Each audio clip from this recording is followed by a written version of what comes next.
Na-realize ko mga idol na siguro kaya hindi nila pinapailaw itong REM pad sa labas.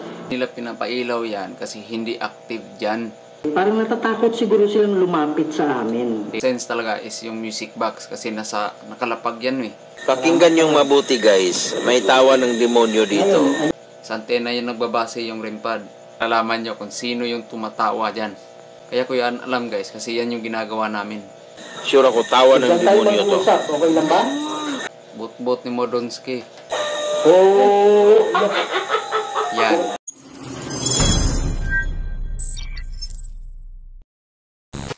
Yo, what's up guys? Magandang gabi po sa inyo lahat. Ayun guys, no? May re-reaction po tayo ngayong gabi bago ako matulog guys. Kasi hindi ako makatulog sa video na ito guys. Naiinis ako. So ayun guys, no? Re-reaction po natin ngayon ang video po na ito ni Donski Ghost TV po guys. So tara. Ayun. So ayun guys, binalikan natin tong lugar. So, binuksan mo, mga galaw oh. Malaw? Ano, tumataas oh. Guys, tumataas oh. Mabot sa dilaw? Joseph Plus TV. Tumataas.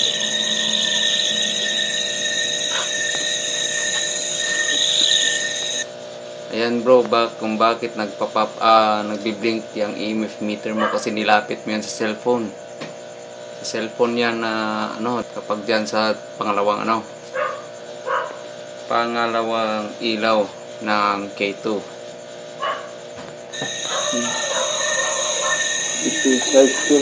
Maing gabi din ni tanan.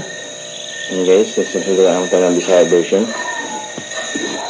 Bumalik naman kami dito. Galing sa taas nito guys, nung tayo ng REM pad dito, doon sa taas talaga nag-react. Ayan.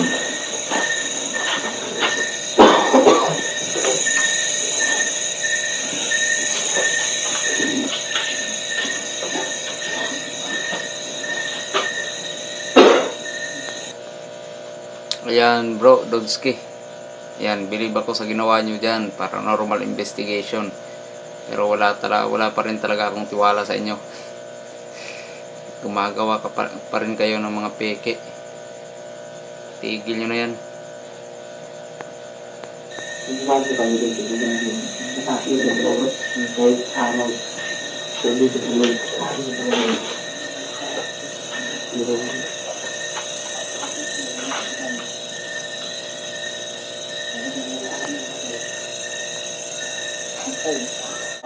Bro? Yung nilagay last time bro, dyan din. Ayan. Yan din. Dyan din? Saan na bro? Saan you aligning? Splitting. Ha? Splitting. Sa ilalim lang. Sabi nga sa ilalim. Sa ilalim. Ayan guys, no? Kung makikita nyo, nag-set up na po sila ng ring pad tsaka yung music box nila guys. Wala akong tiwala dyan kasi pwede naman pala yung ma-remote yan eh.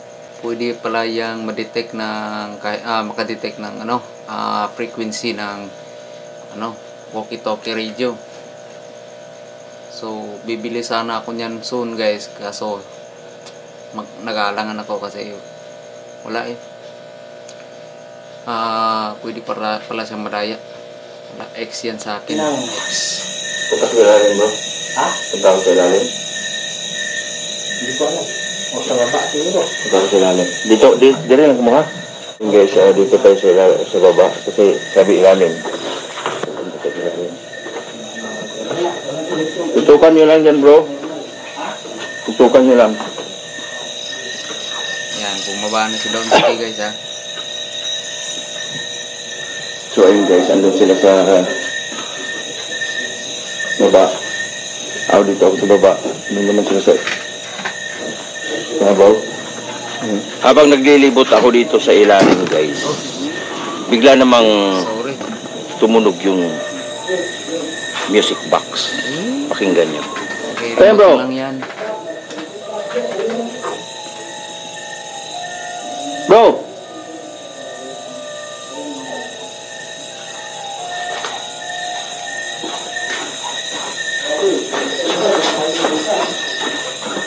Ano yun, bro? Music box, music box.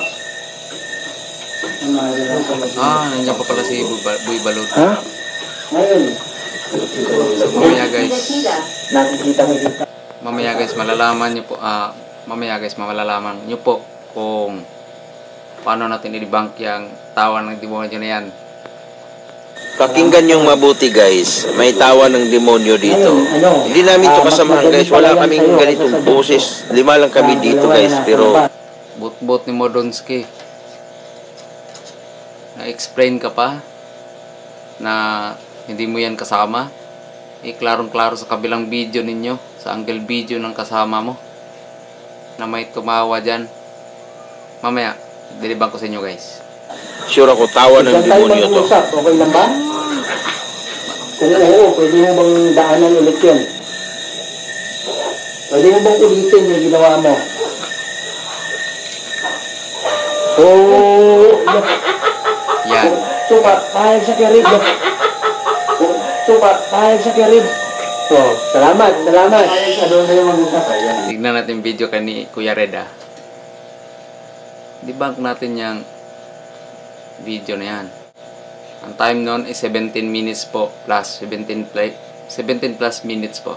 So dito muna tayo mag-start sa 16 minutes.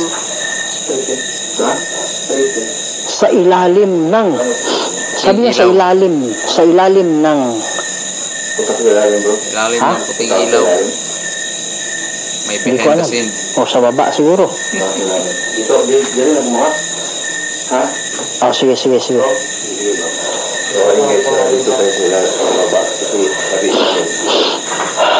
Yan, may sipon ako mga idol. Walang electromagnetic field, normal. Wala pala yung idol ninyo. Oh, sige. Akala ko paranormal expert yan. Sabi nyo, paranormal expert yan. Akala ko magaling yan. Tama ba na 8 kayo dito? Sa simpleng tawa lang, hindi pa niya malibang kung saan yun nanggaling yung tawang yun. Kung oo, Donski. pwede niyo bang hawakan? Kahit saan dyan. Pari yung spirit, ano? Ha? Music box bro. Siyempre, tumutunog yan kasi nagbabibrate yan eh. Nasa taas kayo eh. Nagbabibrate yan. Nagde-detect yan kasi may motion sensor yan eh. Nagde-detect yan ng kahit anong vibration. Kahit ako dyan, ididibang ko yan eh. Malakas yung sense ng ano na yan, device na yan kasi mamahalin yan eh. Hindi nyo dinidibang bakit yan tumutunog. Ayun o. Yan. Ano naman yan, Red Galvez? Konting ilaw lang yan na nag-reflect sa isang ano yata. Sa ano dito? Isang metal na nag-reflect sa ilaw mo na nakatutok dyan. Dyan sentro sa may pintuan. Wala kang ibang makuha. Yan mga idol, hindi yan tutunog pag walang ano. Pag Walang hindi yan nawala, dadaan sa hindi yan harap mo. paranormal. Walang paranormal dyan. Okay, gusto mo ba? Diyan tayo mag-usap. Music box. Yung mga idol nasa loob yung music box. Forward na nga natin. Ngayon, kung Nakikita. nakikita kita. Salamat naman. So, magkaiba sila ng minutes, guys. Ngayon, ano, Mukhang nauna to mas nagsimula madali si pala Jerry. yan sa'yo kaysa sa... Wait lang. So, magkaiba sila ng minutes, guys, ni Lonsky. So, mukhang nauna tong nag-play ng video sa simula, si Kuya Red. Kaya Kuya alam, guys, kasi yan yung ginagawa namin. Hindi kami kakasabay na mag-play ng video. Minsan, may nauna, minsan may... minsan kung para sa... kung ako, minsan ako, nahuli ako na mag-play ng video kasi may sila-set up or may dinidelete akong video na para babalik yung storage. Yan. dito sa dalawa na nasa labas. Na-realize ko mga idol na siguro kaya hindi nila pinapailaw itong REM pad sa labas kasi parang natatakot siguro silang lumapit sa amin. Hindi. Yung ano kasi, yung Hindi. Ano nga yun? music box na na-realize ko mga idol na siguro kaya hindi nila pinapailaw itong REM pad sa labas kasi parang natatakot siguro silang lumapit sa Hindi nila pinapailaw yan kasi hindi active dyan. Tsaka hindi yan sensitive sa motion sensor yung vibration ng yung REM pad. Ang may sensitive na sense talaga is yung music box kasi nakalapag yan eh. Sobrang sensitive yung music box kaysa dyan sa REM pad kasi may antena yan eh. May antena ang REM pad. Sa antena yan nagbabase yung REM pad. Hindi pagbabasehan ng multo dyan kaya kung kaya hindi lumalapit dahil natatakot yan sa inyo. Taka naman ka. amin. Yung kasi, yung music box nasa loob, malayo. So parang feeling nila safe siguro sila pag dun lang sila sa loob. So dyan tayo mag-uusap, okay lang ba? Kung oo, pwede mo bang daanan ulit yun? Pwede mo bang ulitin yung ginawa mo? Kapag tutunog yan guys, malalaman nyo kung sino yung tumatawa dyan. Kung sino yung demonyo. Ayan. Alam nyo kung sino yon? Si Kuya Red yun. Nako, Donski. Booking ka na naman. Bobo mo talaga. Katabi mo lang si Kuya Red dyan. Hindi mo pa alam kung sino yung tumawa. Hindi mo pa kinonsulta. May kontak kayo eh. Dapat kinonsulta mo yan sa katabi mo. Hindi kay Kuya Red. Kuya Red. Pinasa mo yung short clip na may tumawa. Sabihin mo kay Kuya Red. I-chat mo sa kanya. Forward mo yung video. Kuya Red, ikaw ba to? Ikaw ba tong tumatawa? Or si Joseph, may narinig ka bang ganito? Wala, si Kuya Red yan tumatawa eh. Bobo pala. Donski na yan eh. Kuya Red. So, Ulit sarap. yun, Nasa loob, malayo. So parang feeling nila safe siguro sila pag dun lang sila sa loob. So dyan tayo mag-uusap, okay lang ba? Kung oo, pwede mo bang daanan ulit Tunog yun? yan sa may tawa ni Kuya Red. Pwede mo bang ulitin yung ginawa mo?